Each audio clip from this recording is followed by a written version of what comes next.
로마서 9장 1절에서 5절까지 그치지 않는 고통, 이런 제목으로 말씀을 전해드리겠습니다. 로마서는 전부 16장으로 되어 있죠. 우리가 잘 알듯이 그 중에서 1장부터 11장까지는 교리에 대해서 나왔다겠죠. 그 교리는 어떤 뜻이냐? 우리는 무엇을 믿어야 되느냐? 도대체 믿음은 무엇이냐? 어떻게 믿어야 되느냐? 그 믿음에 대해서 쭉 얘기를 했고, 그 다음에 12장에서부터 16장까지는 우리의 가진 믿음, 그 믿음을 가지고 이제 어떻게 살아야 되느냐, 신앙생활을 어떻게 해야 되느냐, 크게 이 두 부분으로 쭉 나눌 수 있죠. 보통 1장에서 11장까지는 교리 부분, 그렇게 해서 우리는 공부해 왔는데, 정확하게 말해서는 1장부터 8장까지는 안 돼요. 1장부터 지난 시간 하나님의 사랑까지 8장까지 이제 믿음으로 말미암아 구원을 얻는다. 이 제목을 가지고, 이 주제를 가지고 우리의 믿음이 뭐냐? 믿음이라는 게 도대체 뭐냐? 구원이 뭐냐? 믿음과 구원의 관계가 뭐냐? 이렇게 쭉 말씀을 드렸어요. 근데 이제 오늘부터는 그 9장부터 11장까지는 사실은 사도 바울의 고민이야. 그 고민은 뭐냐면 자기 민족에 대한 고민이야. 나의 혈육인 이스라엘이 예수를 자꾸 안 믿는 거예요. 그거에 대한 마음에 끊이지 않는 고통. 정말이다. 진짜다. 성령 안에서 증명해 준다. 정말 나는 괴롭다. 우리 민족 때문에. 그 안에 있는 엄청난 깊은 고민을 9장, 10장, 11장 이 석장에서 쭉 적어주고 있어요. 그래서 그 부분에 대한 오늘 서론 부분을 좀 얘기하는데, 이 바울은 사실 참 근심이 다른 것에는 없었는데 항상 자기 민족 생각하면 너무 가슴 미어지는 거야. 아픈 거야. 답답한 거야. 지금 로마서라고 했으니까 이 로마서는 어디로 보내는 거야? 그죠? 로마 사람들에게 보내는 거 아니에요? 정확히 말해서 로마 지역에 있는 교회들에게 보내는 편지죠. 그 편지를 해주고 있죠. 로마 사람 하면 그 당시에는 1등 국민이죠. 가장 높은 권세를 누리고 있던 사람들이죠. 로마 시민권 딱 하나 가지면 특혜를 받고 해요. 이 사람들 특권이 있어요. 그 당시에 로마가 세계를 지배했으니까 최고의 국민 아니야. 로마 정부에 빽이 있는 사람들 아니에요. 엄청난 권위, 특혜가 있던 사람들이죠. 예를 들자면 로마 사람이 범죄를 저질렀어.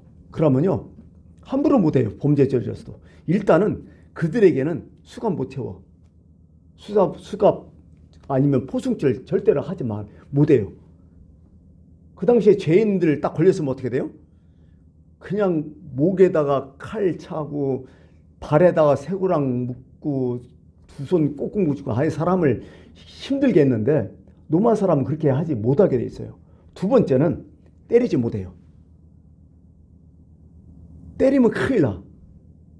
함부로 그 사람한테 건들지를 못했어요. 범죄자라도. 세 번째는 뭐냐? 반드시 재판을 받게 해야 돼요. 그래서 내가 범죄했기 때문에 그 피의자죠. 범죄자가 분명히 이거에 대한 소명을 하게 돼 있어요. 그렇지 않고 무조건 감옥에 집어넣고 형량을 때리면 이게 큰일 나는 거야. 사도행전에 그런 일이 있었잖아요. 천부장이 사도 바울 함부로 때렸다가 나중에 내가 로마 사람이니까 천부장이 직접 와갖고 용서를 빌잖아요. 잘못했다고. 그 정도로 권위가 있었던 거죠. 이런 사람들이었죠. 이렇게 어떤 프라이드를 갖고 있는 사람들, 그들에게 이제 편지를 쓰는 거죠. 근데 물론 순수한 로마 사람이 아니라 대부분 로마에서 유월절에 왔다가 복음을 듣고 예수 그리스도의 살아나심을 깨닫고 가서 그들끼리 유대인들끼리 공동체를 만들었겠죠. 그 다음에 어떤 유대교에서도 다른 신앙생활을 하고 있었겠죠. 근데 유대인들뿐만 아니라 아마 전도도 해갖고 일반 그 로마 시민들도 아마 예수를 믿고 있는 상태. 거기 그 사람들에게 이제 편지를 쓰는 거죠. 사실 사도 바울이 이 로마서를 쓸 때는요, 로마에 가겠다는 생각 전혀 없었어요. 이제 끝이었구나. 난 로마에 못 간다. 왜냐하면 사도 바울은 지금 어때요? 상당히 위기에 있을 때야. 이대로 죽을지도 모르겠다. 그런 마음을 가지고 로마서를 쓴 거야. 그래서 내가 몸은 안 가지만 그게 직접 가서 복음을 전하지 않지만은 복음이 뭔지, 신앙생활이 뭔지 그래서 쭉 쓴 거야. 그러면서 자기 고민까지 덩달아서 9장, 10장, 11장에 쭉 써는 거지. 나는 내 민족. 아무래도 로마 교회에 유대인들이 많았으니까 우리 민족에 대해서 고민이 이렇게 있다. 이런 것을 쭉 쓴 거죠. 그 당시에 사람들의 한번 생각이 뭐였냐면요. 정치적으로는 일단 로마가 세계를 제비했기 때문에 권력자들 아니에요. 그래서 로마 총독들이 다 이제 타서 이제 세계를 다스리고 있는 거 아니에요? 그래서 어떻게 보면 로마가 이 권력적으로는 세계를 지배했지만은 그러나 정신문화는 그리스의 어떤 철학이 세계를 제비하고 있었죠. 그래서 우리가 항상 얘기할 때 로마 문화라고 하죠. 그리스 로마 문화라고 딱 얘기하잖아요. 그리스가 항상 붙잖아요. 왜? 힘으로는 세계를 제패했지만 정신적인 것은 그리스 문화가 로마 사람 제배를 했기 때문에. 근데요, 그 중에 하나가 종교적인 것은요, 히브리 사람을 못 따라갔어요. 그 당시에 헤브라이즘이라고 하죠. 특별히 여기에 유대인들의 그런 종교 성향은 못 따라갔다는 거죠. 어떻게 보면 유대인들은 그때만 해도 뭐 나라가 망했지만은 그들 나름대로 선민한 의식이 대단했잖아요. 어떻게 보면 예수 그리스도가 유대인에게서 나왔잖아요. 유대 사람 아니에요? 인종학적으로 따지면. 물론 유대인들은 예수 그리스도를 믿지 않았죠. 대부분. 이방인들이 먼저 믿었죠. 물론 전파자들은 유대인이었고. 참 아이러니해요 이게. 사도 바울은 처음에는 예수를 핍박한 사람이었죠. 똑같이 유대인처럼. 그러다가 다메섹에서 주님을 만나서 180도 확 돌아서 갖고 이제 그 이후에 몇 년 후에는 복음을 전하는 자로 이제 나오게 된 거죠. 그래서 유대인이었던 사도 바울도 복음을 전하러 다녔지만은 가장 핍박을 제일 많이 했던 사람이 사실 유대인이었어요. 왜 유대인이었을까요? 일단 어느 지역에 가든지요, 유대인들은 회당이 존재했어요. 도시가 크면 회당이 반드시 있었어요. 도시가 작으면 회당이 없었고 늘 그들은 강가에 이상하게 모였더라고요. 그렇게 사도 바울이 어느 지역에 간다면 먼저 유대교 회당부터 들어가는 거야. 거기서 복음을 전하는 거죠. 근데 희한하게 거기는 두 쪽이 쫙 나눠져요. 어떤 사람은 그것을 받아들이고 예수를 영접했지만은 대부분 유대인들은 이상하리만큼 예수를 안 믿는 거야. 그러면서 핍박을 하는 거죠. 박해하고 끈질기게. 그러니까 사도 바울은 복음 1차, 2차, 3차 이렇게 쭉 전하면서 고민이 되는 거야. 이방인들은 이상하게 복음을 잘 받아들이고 있는데 그 당시에 종교적으로 아주 뛰어나다는 민족이었던 선민이었던 이스라엘 민족은 예수 그리스도를 받아들이지 않고 핍박을 오히려 한다는 거야. 여기에 대한 부담감이 많이 있었다는 거죠. 이게 답답한 거야. 나도 유대인인데 나는 예수를 알아갖고 예수 믿는데 그들은 예수를 모르고 예수에 대한 오해 때문에 자꾸 복음을 방해하고, 심지어는 사도행전에 나오지만은 로마 백부장인 고넬료라는 사람, 엄청나게 로마 중에서도 상당히 높은 지에 있는 사람, 이 사람들도 예수를 믿고 그 가족이 전부 예수 믿고 구원을 받고 있는데 자기 민족은 자꾸 안 믿고 복음을 전할 때마다 핍박을 하고. 왜 이럴까 왜 이럴까. 답답한 거야 이제. 미워할 수도 없잖아요. 안타까운 거야 이렇게. 이런 고민을 가지고 오늘 9장부터 서론분을 하는데요. 9장, 10장, 11장 가서 여기에 고민하다가 결국 해답을 가져요. 왜 유대 사람들이 지금 예수를 안 믿고 있는가? 분명히 이유가 있을 것이다. 근데 사도 바울이 분명히 알고 있는 것은 그래요. 유대인들을 하나님께서 아직도 버리지 않았다는 거예요. 원뿌리라는 거야. 나무가 있지만은 원뿌리, 그루터기라는 거야 유대인들은.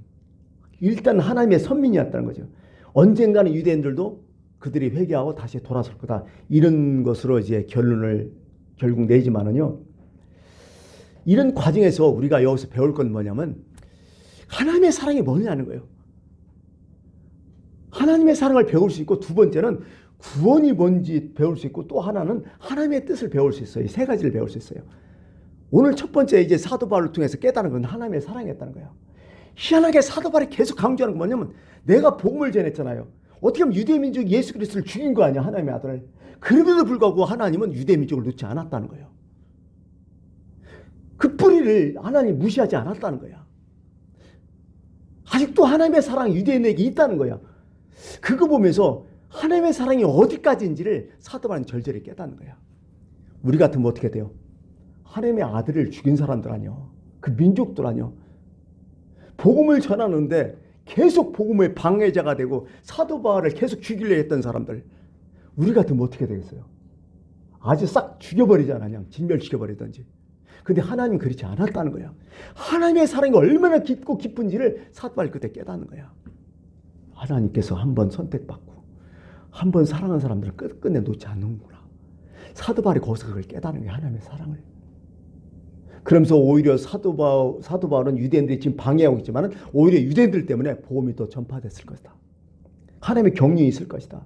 그리고 하나님의 구원이라는 것은 뭔지 확실하게 깨닫는 거야. 그래서 8장에 하나님의 사랑이 그래 나오는 거야. 그 아무 무엇으로든지 하나님의 사랑을 끊을 수 없다는 거야. 이 세상에. 절대로 끊을 수 없다는 거야. 하나님이 끊어야만 끊어지지 내가 하나님이 끊고 싶어도 못 끊는다는 거야. 거기서 사도 바울의 어떤 진리를 깨닫는 거죠. 오히려 유대인 얘기를 했지만은요, 우리 입장에서 우리는 하나님의 자녀가 아니에요. 하나님의 일단 나와 하나의 관계가 자녀로 형성됐기 때문에 하나님께 절대로 우리 이 관계를 끊지 못한다는 거 하나님. 그 정도로 하나님의 사랑이 대단하다는 것을 사도는 분명히 깨닫는 거죠. 그러면서 자기 민족을 사랑해요. 근데요, 사도 바울이 자기 민족을 사랑하는 것은요, 그리스도 예수 안에서 사랑하는 거야. 어떻게 보면 신앙적인 사랑, 신앙적인 애국심을 얘기하는 거야. 우리는 애국심하면 뭐 하나님을 따른 애국심 막 있게 되겠지만은, 그러나 사도는 분명하게 자기 신앙이 있어요. 그것은 그리스도 예수 안에요. 항상 신앙적인 애국심이야. 자기 민족, 자기 국가를 무조건 사랑하는 게 아니라 그리스도 안에서 사랑하는 것을 뭔가를 우리에게 이렇게 보여주고 있는 거죠. 그래서 우리는 뭐 기독교인들은 국가를 사랑하고 민족을 사랑해야 된다 쭉 얘기를 하지만은요, 일반적이 생각하는 애국심 그게 아니에요. 성경 읽어보면 신앙 안에서 애국심을 지금 얘기하는 거죠. 그러니까 사도 바울 서신을 쭉 읽어보면 부모에게 수요하는 거 맞죠? 순종하는 거 맞죠? 그런데 항상 그 앞에 뭐가 붙어요? 주 안에서 순종하라 해요. 어떤 데 보면 그렇게 해요. 자랑하라 이런 것도 있어요. 그런데 항상 주 안에서 자랑하라. 이렇게 자랑하고 싶으면 주님 안에서 자랑하라는 거예요. 항상 주님 안에서 하라는 게 참 많이 나와요. 사도 바울의 서신에. 신앙적인 그 기본이 이게 있는 거죠. 그러니까요, 우리가 성경을 읽으면서 나라 사랑해야죠. 우리 민족들 사랑해야죠. 선행도 많이 해야죠. 근데 일반적인 거하고 달라요. 항상 주님 안에서 항상 하라는 거예요. 그래서 주 안에가 참 뭔지를 많이 깨닫게 돼요. 만약 우리나라가 통일돼요. 통일이 우리나라 반드시 우리나라 통일을 소원하고 있어요. 통일되면 너무 좋죠. 일단은 상식적으로 생각해도 전쟁이 끝나잖아요. 전쟁이 끝나면요, 일단은 제가 제일 아픈 것이 신학내들 있잖아. 북한에 형제자매 두고 고향 두는 사람들 자유롭게 왕래할 수 있다는 거 얼마나 좋아. 원한 푸는 거 아니야. 빨리 통일됐으면 좋겠어요. 그런 문제에서. 또 두 번째는 전쟁이 없어지니까요, 이렇게 긴장이 없어져. 전쟁이 없다는 게 얼마나 좋아요. 아직도 우리는 휴전 아니요. 휴전선이잖아요. 거기에 대한 어떤 군인들, 젊은 애들 꼼짝 못하고 거기 다 가잖아. 요즘 우리나라 뭐예요? 출산율이 없어서 젊은 사람도 없다지만은요, 사실 전쟁만 안 일어나고 거기에 국방 의무를 안 하는 의무병이 그 군인들만 60만 명이 빠져나와도 사람 역군으로 간다면 엄청나게 큰 시너지 효과가 일어난 거죠. 대단하죠. 생각을 쭉 해보니까 대단한 거예요. 지금 우리나라 수출하면 뭘로 해요? 비행기 아니면 배로 하잖아요. 비행기 하면 금액이 엄청 비싸고 배로 하면 좀 금액은 싼지만 어떻게 돼요? 상당히 오래 걸려. 막 한 달, 두 달씩 걸리잖아요. 근데요, 만약에 통일된다면 북한을 거쳐서 중국 아니면 러시아를 통해서 어떻게 돼요? 유럽까지 간다고 하면요, 기간도 확 줄고요, 그 수출 운임도 확 줄어요. IMF가 그랬잖아요. IMF가 만약에 우리나라가 남북이 통일된다면 세계 2위 국가 된다고 공식적으로 통계가 지금 발표를 했어요. 세계 두 번째 국가 중국을 뛰어넘겠다고 앞으로 그런 얘기를 했거든요. 엄청나잖아요. 지금 인프라도 그렇고 중국. 하여간 여러 가지 엄청나게 우리한테 이점이 있는데요. 그러나 신앙인에서는 신앙인들은 어떤 마음 품어야 돼요? 북한에 복음이 들어가잖아. 북한 복음이 들어가서 어떻게 해요? 영혼 구원이 더 크다는 거예요. 북한에 있는 그 우리 주민들, 민족들 자유롭게 신앙생활하면서 복음이 더 전파되잖아. 지금도 속고 있는 사람 얼마나 많아요. 그게 첫 번째라는 거예요. 영혼 구원. 경제적인 문제도 엄청나게 우리가 크지만은 그러나 영혼 구원이 너무 큰 거지. 아니면 중국과 러시아 맞닿고 있잖아요. 복음도 더 자연스럽게 갈 거 아니야. 뭐 이런 게 더 큰 거죠. 저들이 예수 믿고 구원받는 게 사도 바울식으로 한다면 그게 더 컸다는 거야. 그런 마음이라는 거죠. 그래서 항상 예수님께서 말씀하잖아요. 너는 무엇을 먹을까 마실까 입을까 염려하지 마. 다 이건 이방인들이 것까지 생각하는 거고 너희는 먼저 하나님 나라와 그의 일을 먼저 생각하라는 거예요. 이 기본적인 이 신앙 바탕에 사도 바울의 지금 신앙이 있는 거죠. 어떻게 보면 사도 바울은 이 신앙이요 되게 순수한 거죠. 되게 순수한 거예요. 진짜 신앙이요 본질적이고 진짜 사도 바울은 순수했어요.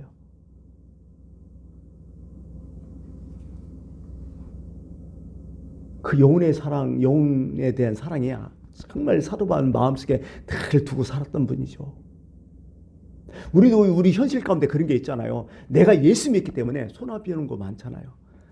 내가 예수 믿기 때문에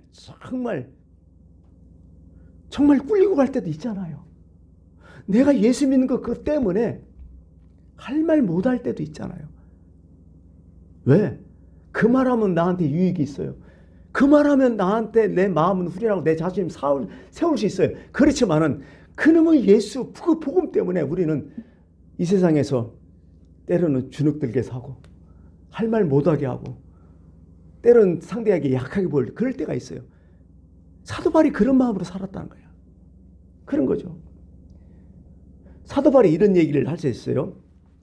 사도 바울이 이제 1차, 2차, 3차 전도여행을 다 끝나고 예루살렘에 왔지만은 이제 유대인들이 고소를 하잖아요. 고소를 해갖고 재판을 받게 됐잖아요. 그래갖고 이 가이사라는 곳에서 2년 동안 이제 미결수로 살을 때가 있잖아요. 유대인들은 바울을 죽이겠다고 고소해갖고 다 난리를 치고 총독은 바울이 이제 얘기를 들어보니까 종교적인 문제지 죽일 이유가 하나도 없는 거야. 근데 바울은 또 상당히 지적으로 높고 이 사람은 또 로마 시민권이고 여러 가지니까 바울한테 또 함부로 못하고 그래갖고 2년 동안 질질 재판을 끊어요. 그게 그 당시에 총독이 모든 권한을 갖고 있었는데 거기 사도행전에 나오는 거 보니까 총독이 질질 끈 이유는 뭐냐면 사도 바울의 이 첫 번째 사도 바울이 뭔가 있어 보이고 또 사도 바울이 그냥 전도여행만 한 게 아니에요. 그 당시 예루살렘 지역 그 지역이 흉년 들어가지고 이방 지역 교회들을 다니면서 너희들이 복음을 받았고 이렇게 큰 거 받았으니까 육적인 것으로 도움을 줘야 된다 하면서 뭐야? 쉽게 말해서 구제 헌금을 갖고 와요. 그걸 다 소문났죠. 이게 바울한테는 돈이 많은 줄 알아. 그러니까 총독이 혹시 바울에게서 돈이나 또 뜯을까 해서 구류시켜 놓은 거죠. 또 두 번째는 유대인들이 환심을 사기 위해서 재판도 안 열고 계속 구류시켜 놓은 거죠. 그러고 나서 이제 재판이 열렸는데 사도행전 26장 29절 이런 말이 있어요. 바울이 그 당시에 누구 왔냐면 아그리빠라는 유대 왕이 왔었고 두 번째는 그 당시에 베스도 총독이 있었어요. 이게 그 유대 나라에서 아주 고관들은 다 모였을 때야. 마지막에 바울이 이제 변론을 하는 거지. 그러면서 이렇게 얘기해요. 바울이 이르되 말이 적으나 많으나 당신뿐 아니라 오늘 내 말을 듣는 모든 사람도 다 이렇게 결박한 것 외에는 다 나와 같이 되길 원한다고. 대단한 말을 해요. 그래 내가 지금 감옥에 있어. 근데 내가 감옥에 있는 건 빼놓고 내 말을 당신들이 다 들어야 한다고 확실하게 얘기해버려요. 내가 지금 여기 감옥에 있는 거 선할 것도 좋을 것도 없다. 그렇지만은 내가 분명히 내 말은 당신들이 다 들어야 된다. 난 지금 죽어도 여한이 없다. 난 지금 죽어도 행복하다. 그러나 나와 같이 되기를 원한다. 나처럼 예수 믿기를 원한다. 이 정도로 사도 바울은 딱 얘기해버리잖아요. 대단한 사람이에요. 어떻게 보면. 1차, 2차, 3차 전도여행 마치고 이제 예루살렘에 들어오잖아요. 예루살렘에 들어오면 환난과 핍박이 있다는 걸 다 알아요. 에베소에부터 이미 사도 바울은 다 알고 있었어요. 그래서 사람들이 그래요. 거기 가면 고난이 있다. 가면 너 당신 죽는다. 가지 말라고 다 말려요. 그런데 오잖아요. 왔는데 역시 유대인들이 박해를 하면서 이제 고수를 하고 어떻게 하면 사도 바울을 죽이려고 난리를 치고, 그리고 재판하는 과정에서도 성경 보니까 40명이나 되는 사람이 바울을 죽이기 전에 난 아무것도 먹지 않겠다 이런 얘기를 다 했었고요. 이리까지 살벌한데. 근데 그 와중에서 사도 바울은 자기 목숨 전혀 생각하지 않아요. 어쨌든 복음을 전하려고 노력해요. 나중에는 이것도 저것도 안 되니까 그래서 할 수 없이 로마 시민권을 갖고 있으니까 황제한테 가이사한테 상고를 하니까 그래서 로마에 가게 된 거죠. 상고하니까 가이사라 유대 지역에서는 재판받지 못하고 로마 황제 앞에서 직접 받겠다고 바울이 얘기하니까 할 수 없이 총독이 그래서 보내준 거 아니에요. 말씀을 맺을게요. 사도 바울은 자기 민족에 대한 고민이 있어요. 괴로운 거야. 예수를 믿어야 되는데 믿지도 않고 오히려 자기를 핍박하는 거야. 그러고 자기를 죽이려고 늘 살사철 이해되면 자기를 죽이려고 해요. 근데 사도 바울은 자기 목숨 생각하지 않고 민족에 대한 예수 믿으면 좋겠는데 왜 그들은 예수를 안 믿는가? 신앙생활을 좀 했으면 좋겠는데 그에 대한 고민이 제일 많았다는 거야. 자기를 민족으로 했지만은 그 민족에 대한 사랑은 그리스도 안에 있는 민족에 대한 사랑이었다는 거죠. 그래서 오늘 이 말씀을 보면서 참 우리도 신앙이 이렇게 순수했으면 참 좋겠다. 그죠? 신앙의 본질을 정확히 알고 우리가 예수 믿으면 좋겠다. 도대체 우리가 예수 믿는 본질이 뭐예요?